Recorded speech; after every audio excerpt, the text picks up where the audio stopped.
let's make it clear to y'all. On the Wado radio show. It's DJ Wado, Sho Baraka. It's the first time we did video before, but we never put it out though. When was that? When was that? A couple years ago. Okay. In the hotel room. It was in a hotel room. This didn't look right. Oh yeah, I do remember that. You was rocking a jersey. You was rocking like a. I had a hockey jersey. I had a hockey jersey. I felt like it was like 99. I was like, what's happening? I had a hockey jersey. I was like, somebody kicked down the door and said, Wu-Tang. But no, man, yep. We always do stuff over the phone, man. Yeah, man. So it's always good, though. It's good. I love doing stuff. So man, what you been up to, man? 4th District. Yep. 4th District. 4th District is dope, brother. Thank you, I appreciate it. It's dope, man. We're looking for writers, man. We want to be a trusted resource of content, especially in like urban, but yeah, like urban in the urban world. Kind of like loosely what like Complex is, yep. And they're very pop culture. We don't want to be pop culture. We want to be social culture, I guess you could say. You know what I mean? And so, but we definitely want to deal with pop culture, but we want to write from a very, and one of the things that's hard to do, so I said we want to write, the hard thing to do is always to find the light in things. Like, I don't want to be an overly critical site where every time somebody comes to our site, it's like we're bashing people, dogging people. Yeah. Like, there's enough of that, you know what I'm saying? I kind of got that from Grantland. One of the things that Grantland said they want to do is when they write, is to be known for the positive. Yep. Like, you know what I mean? And so that's what we want. We want to be known for the positive. Like, we want to bring joy to people when they read, or even challenge them to a point to look at something from a different perspective. But not to be, it may not be always palatable, but at least it's challenging. You know what I mean? Yeah. So I'm excited. But if you're out there and you want to write, hit me up. Info at 4th District. There you go. Yeah. There you go, bro. Get some Wado stuff on there. I got some videos from you. Yeah. Get some other stuff. You hook me up, man. You hook me up. I appreciate that. Hey. We always love the reposts, man. We always love that, man. Yeah. Always love that, brother. Musically, man, where you at right now, man? So there was a time when I really literally retired. I would say mentally I retired. Like I was done, man. I was like, I'm sick of music. This is after Talented 10. Yeah. So after Talented 10th, I was pretty much. I think it's Did it burn you out? Did the whole Talented 10th, just all the conversations you had and trying to bring people to where you were, that burned you out? Yeah. I felt like Kanye, man. Wow. Y'all don't understand me. Yo, I relate with Kanye so much, man. I feel like honestly, he says some stupid stuff. But I think there's a lot of what he says that I feel like I can relate to. Yeah. It's when you're a creative, but people only want to see you as a creative, and you feel like I have so much more to offer than just rapping good lyrics. Like, I'm more than a rapper. I feel like I have good commentary on social issues. I have good commentary on culture. I feel like I can communicate on the deep things of this world other than putting it in rap form. And sometimes just being a good communicator in rap form is difficult for people to catch up with, because I feel like honestly, I felt like Talented 10th is one of the best albums I've heard, and I have the Kanye moment right now. I feel like Talented 10th is one of the best movies, but I feel like it's so underappreciated. You know what I'm saying? I feel like because it's labeled as a black album, because it's labeled as controversial, because it doesn't deal with popular culture in the way that people are readily to consume it. And so I feel like, man, but I do feel like there's some weaknesses though. It deals with issues that really matter. To me. And not to say that other people rap about a bunch of stuff that doesn't matter. Yeah. But you take a song like Madoff to me. Yeah. It's like, fam, like that's our economy right now. Yeah, but it doesn't make you want to jump though, right? It doesn't make you go in the club or at a concert. And so and I think it requires muscles to think. And I will say, though people aren't talking about nothing, I think what we've done is we just turned Jesus into a hype man. You know what I mean? So where it's easy now to just rap about Jesus and then not have any power about it. You know what I mean? Because it's just like Jesus, Jesus, Jesus, or this is what I do for Jesus, or this is who I am for Jesus now. And it's like, okay, like, but what about Jesus what about him and the power of him is really transforming the world around us. You know what I'm saying? Yeah. And that was my attempt. And I'm not gonna say other artists, everybody should be like me, but I just feel like there's just so much more. It's like, I think it's on Kanye, one of his albums, he said, man, another dance track gotta hurt.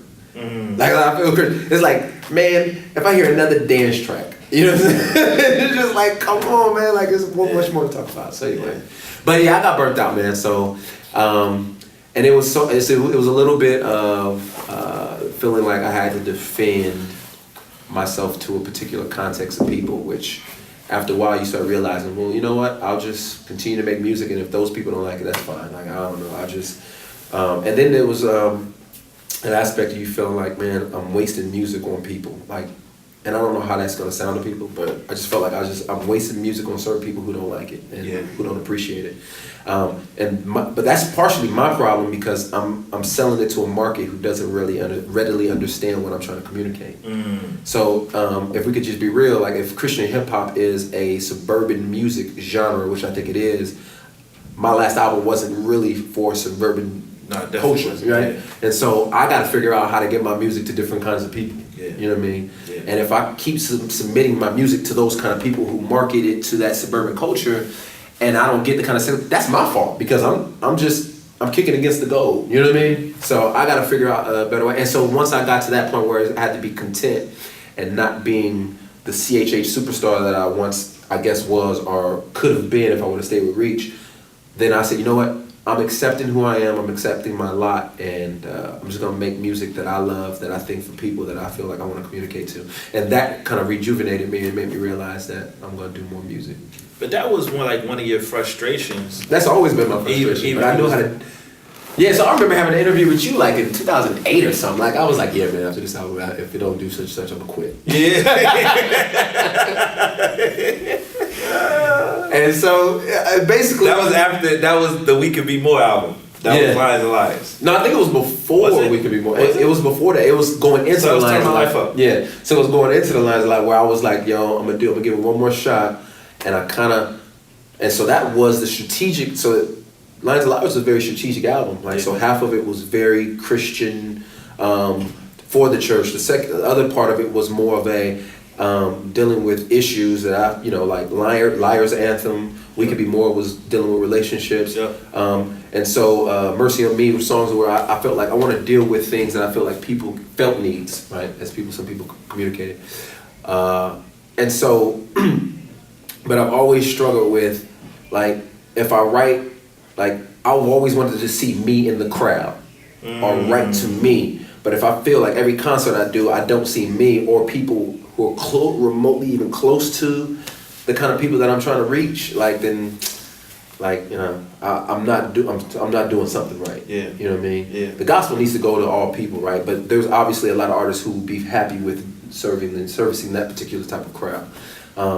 And a lot of it is bravery to write about that stuff and to be authentically a part of that world, right? So I can't just write about stuff like Madoff and just assume to be accepted. People got to say, okay, like, he's really a part of that. Like, he's really in the city, in a sense, like he's a part of the city council. He's going to these meetings. He's a part of, like, the PTAs. He's a part of, like, town hall meetings. I go to, like, these associations and stuff like that where people can see me and I learn what the struggle is, and then I write about it. Like, and I'm not just doing it just to write about it. I'm doing it because I really have a concern and I care about it. But if I'm just a Christian who's just writing about the struggles of communities, but I'm never really associated with it, like, that's the one thing I appreciate about Thizzle. Like, Thizzle is a dude who I really think. Oh, he's in the streets. Right, yeah, so he's writing about his life. Like, most rappers, they writing about stuff that they don't experience. Jason's another dude. Like, when I shot music videos with them dudes back in 2007, 2008, like, they really had gangsters in they, like, dudes stop. I remember one cat was, like, we were shooting a dice roller scene, right? Yeah. And a car rolled up, and my man was like, "Hey, yo, hold up, I gotta cut the camera real quick." And did a drug transaction, bro. Moving weight in the middle. And I'm sitting there like, oh, is this happening? Not to glorify that, but just to say, like, Jason was invested in these dudes' lives so much that they respected him. Like, yo, we know you're doing your Christian thing. You know you're about Jesus. And so we want to support you. We're going to be a part of this video because we've seen where you've come from, man. And we're excited about the new change. Not necessarily going to stop doing what I do, but and eventually that fruit and that seed that he's planted is going to be rewarded, right? Yeah. Yeah. It's funny, man. I say this all the time. I think about this a lot. It's so two thoughts, right? We as, I think in this Christian hip hop community, we've gotten comfortable with just marketing to the same audience over and over and over and over again. And it's like a 16 to 24 suburban audience, right? And we just like, as those people get older or whatever, they just kind of fall out of the space that we market to, and we just get some new 16 to 24-year-olds, and just keep making the same song over and over and over and over we again. Getting older, it's Peter Pan, so I heard about it on Talented. Yeah. Like, as the artist gets older, why are we still trying to be 16 to 24? Like, why haven't we written for... That's the beautiful thing about artists like Jay-Z and Mary J. Blige, the roots especially. Yeah. As they grow, as their fan base grows older, they're growing older with the fan base. And it's like, I'm going to make music for the people who was rocking with me when I was 20. Yeah. Because I've grown up, they've grown up, they need music to listen to still. Yep. They're not going to just start listening to Sade all of a sudden. Yep. You know what I'm saying? So people still love hip-hop in their 40s, right? Yep. So I think, but it's scary. It's a scary thing, right? Because that means, like... Concerts don't come as often because 40, 30-year-olds got to plan a concert. They can't just go to a concert. But I think they would. They would if it was? If we created music. True. A lot of music. True. For those people. Right. All I'm saying is the market kind of narrows it down a little bit. And the evidence has shown that it's harder for people. Look, man, Jay-Z and Beyonce ain't have no problem selling no tickets for that. That's Jay-Z and Beyonce, though. So that's a whole nother. And they're in the Illuminati, so that's You still get shows in the Illuminati stuff? Hey, man. I don't get shows in the Illuminati stuff. I just get... It's not so much Illuminati. It's like they figure a better way how to communicate it. It's like it's more like what's wrong with you kind of stuff. It used to be... I just think people realize that I'm not that important to be an Illuminati. So it's just like, I'm not that important. So... but it's more so like... But I think I'm off the radar, which is good, because I'm doing a whole rebranding, right? Yeah. And so it's good, and I have intentionally tried to kind of fall off the radar to some degree, because it's hard to rebrand yourself. Because when you talk about that older crowd, like, man, I'm comfortable with who I am. I'm comfortable being a 30-something-year-old man, like making music, understanding life where I am. I can't make music for the crowd I used to make music for 7 years ago, right? Yeah. So. You got to rebrand and you got to repackage yourself. So now the fourth cipher, there's going to be a fourth Sho Baraka now. So no, that I think. Well, I will say for those references, there's a cipher where I showed 3 different aspects of Sho. I will say that third one is who I am. It just didn't. The whole package wasn't there, right?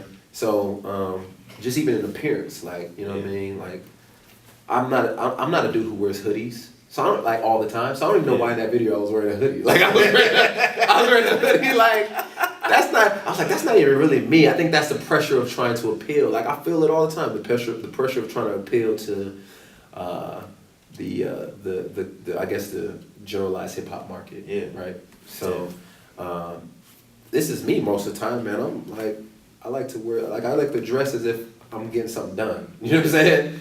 Like, that's just me. That's just how I'm starting to roll. And but what I will say, yeah, there's a different show where it's everything I do now is with my man Ali.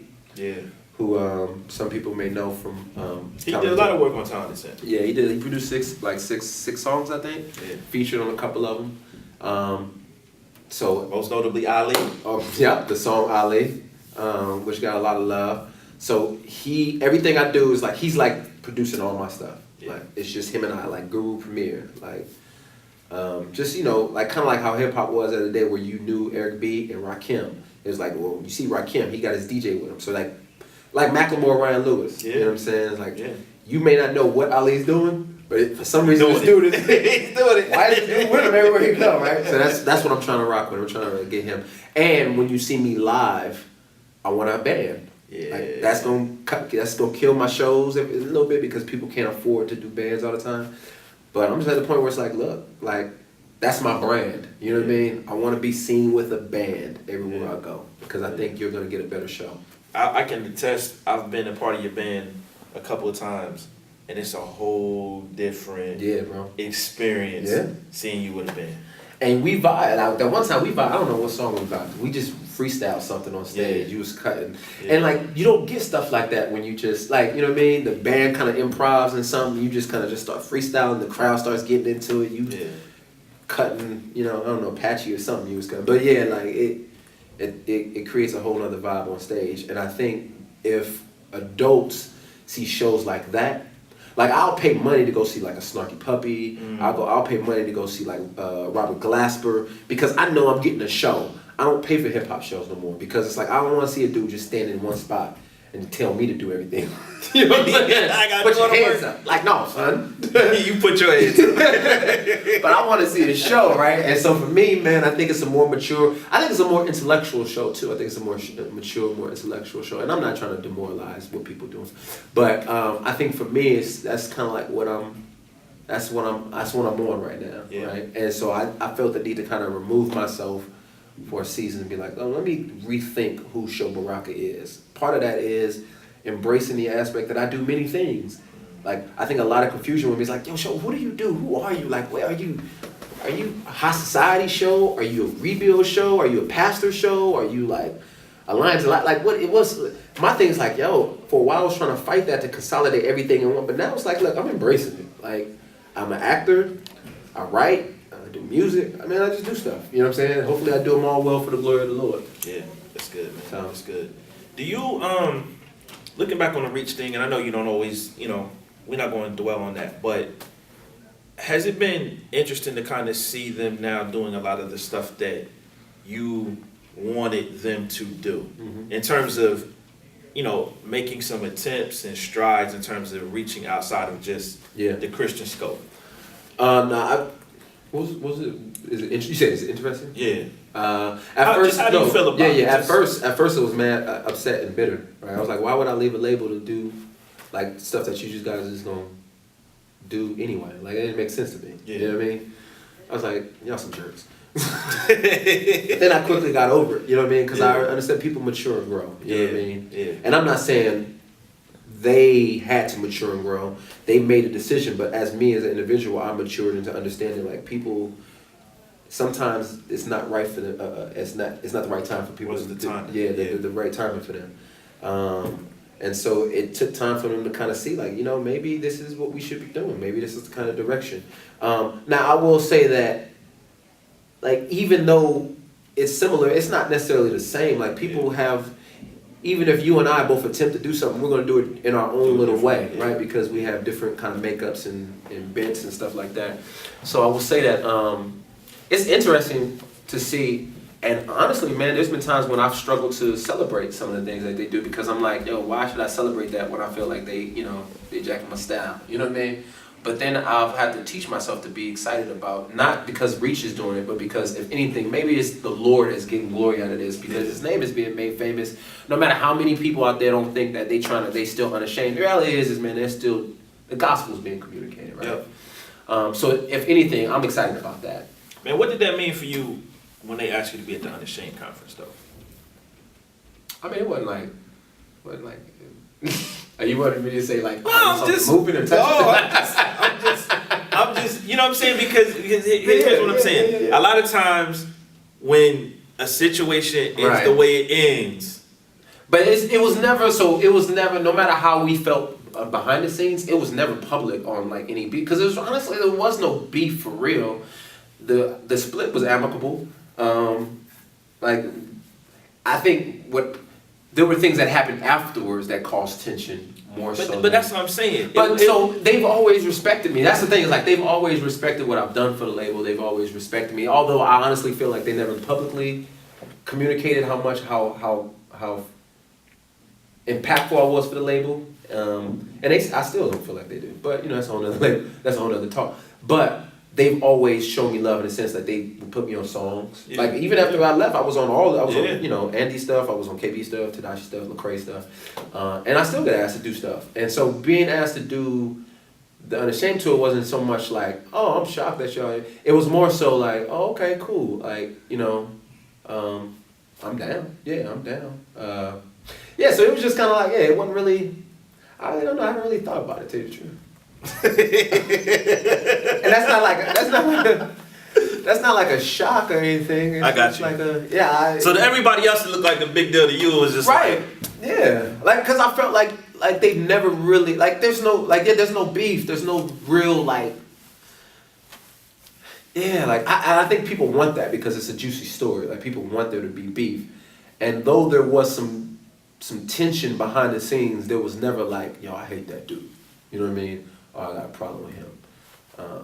I mean, we're all in the same city, so we would run into each other. If anything, there were awkward moments, but eventually you gotta get over that stuff real quick. You know what I mean? I would get frustrated because people would constantly ask me stuff about Reach, but understood. You know what I mean? Because I was just a part of a label that is the biggest Christian hip hop label, probably one of the biggest, if not the biggest Christian label in general. And you leave that. Why would you leave that? You know what I mean? And I have my reasons. And I will say that I to this day, I would do it over and over again. I would do it differently. I felt like I should have leveraged better relationships as I left. But usually that's what happens when people don't know, like when you leave a situation and you feel like people are swinging at you, you just know how to swing back. You like, hold up, you ain't gonna just say crazy stuff about me. You know what I'm saying?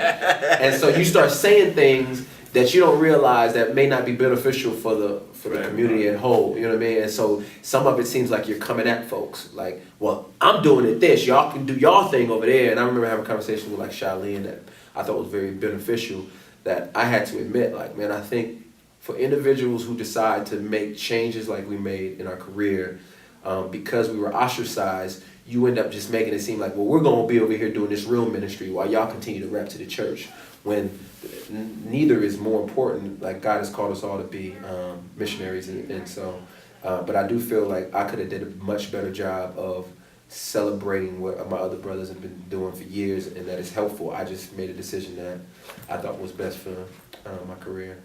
We're going to get another High Society album? Yeah, man. I will say, I just don't know when exactly, but it's definitely going to happen. Really? So, yeah. It was just about people's timing. Like, we couldn't work because like he has a lot of responsibility with Collision. I was just in a funk for a while. Like, I was like, I don't even know if I want to do music. Natalie's writing for all these famous people. She's making dollars. She's writing for some big people, man. Yeah, she's writing, and then JR's producing for everybody named Mama too, trying to be sexy. So you had all these competing interests, and so it was kind of like, yo, what's happening? And so I think we kind of talked and we like figured like, yo, actually Swoop and I was supposed to drop an EP, right? An EP together. It fell apart because of that would have been so dope. It fell apart at the last minute. And so we had to just continue. We just kind of was like, yo, man, let's just do our own thing for a while, and then we'll revisit it. Yeah, it'll drop soon. So you really got the music bug again.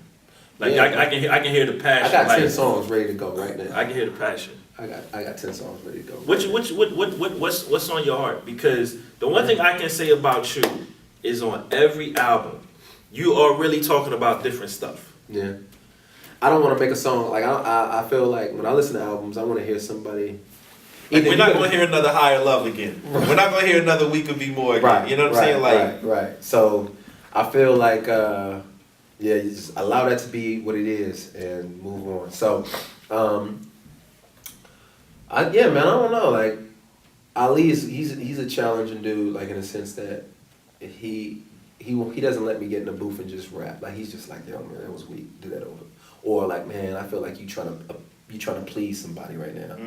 Like, he's like, I feel like you trying to please Christians right now, just the way you said that. Like, you wouldn't say that usually. Like, and I'm like, yeah, you right, bro. He's like, man, go in there and rewrite that, bro. Or he's like, man, I feel like you trying to be something you not right now. Why? You know what I mean? Yeah. Like, yeah, you right, man. I ain't no gangster.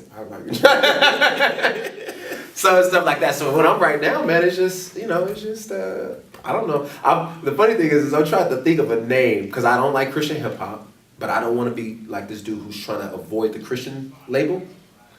So I've been trying to come up with a name of what to call my music, like concrete gospel. I don't know, like something. Like, I don't know. Maybe you can help me out. Give me something.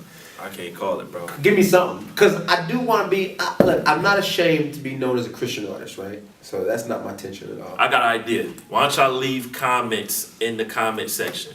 Some ideas for Sho what to call this music. There we go. Because I don't want to call it. It's gonna be interesting to see. People gonna say some crazy stuff. Because I don't want to call it conscious music. You know what I'm saying?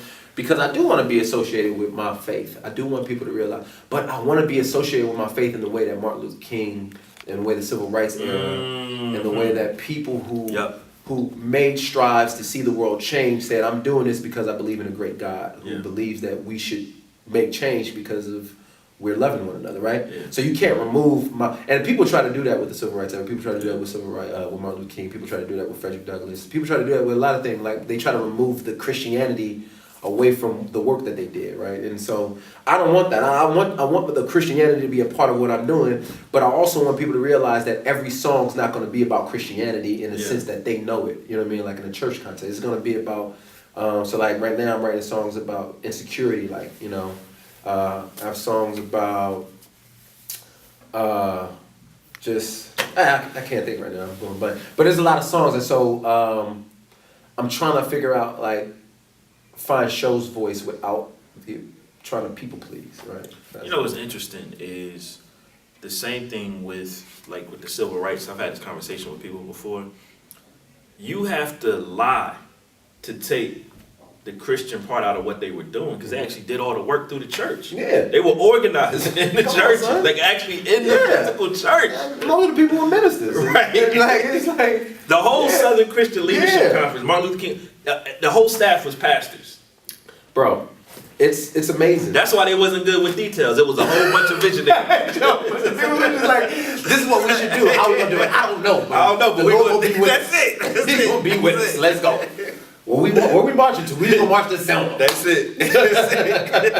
So, Yo, bro, that's so real. Like, you can't remove, but then there's also the aspect, the intellectual side of me, right? So I'm trying to kind of go back to a previous conversation, the stuff that I'm trying to write now is the stuff that I'm to try to join a seat at the table of individuals that I feel are culture shaping, especially in the urban context. And I feel like that's very doable.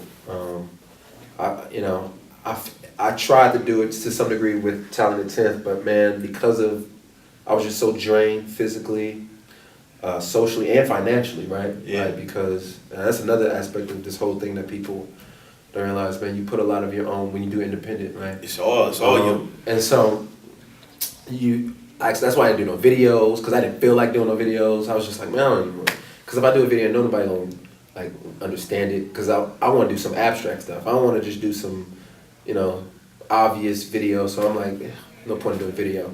No point in doing promotions because, so it's just like I must say. You get burned out doing all this stuff yourself, and you fighting the critics at the same time. Yeah. So that's my fault, right? So I should have had a team. I should have had a team, but that's the aspect that I'm learning in the future is I'm building a team. So hopefully some things will pop up that in the future where it's not necessarily a label, but what I'm creating is the best way to call it is a production house, a creative house, where we get a group of individuals who, if you're an independent artist out there, you come to my group, you come to our academy is what we're calling it. You come to our academy, and you can get everything from a website, graphic design, music videos, to getting your album produced, to getting your album recorded, to get your album mixed, everything. And this is for the independent artist who has no resources, right? Wow. Because labels aren't making money like they used to, but in order to get with a label, you gotta beg them, potentially even sign you, and then when you get signed, they rape you. No, I won't say rape. They rape you. They getting everything. You won't say it, I say it. They rape you. And so they getting everything.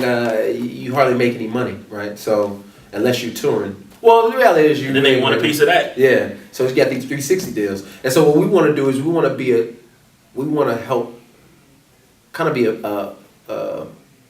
we want to just be a conduit for the independent artists, especially those cats who we think are dope, right? But they just don't have the opportunities to get out, you know what I mean? And so let them know, because a lot of problems with independent artists is that they'll make an album, but when you listen to it, you're like, yo, you dope, but somebody should have told you that song right there was terrible. Yeah. Somebody should have told you that verse. You know what I mean? And honestly, there's some stuff on Talented 10th, as I listen back, I'm like, I wish I would have had somebody who told me, no, don't do that. You know what I'm saying? Because in my pride, I just said, you know what, man, I'm just going to do everything myself. But although I'm still proud of the project, I know there's certain things. So now I'm trying to alleviate that, and with some people like Natalie and other folks who are going to help make this thing successful. That's dope, man. Yeah. That's really dope, man. You Sho Baraka. I'm DJ Wado. That's what it is. Yeah, man.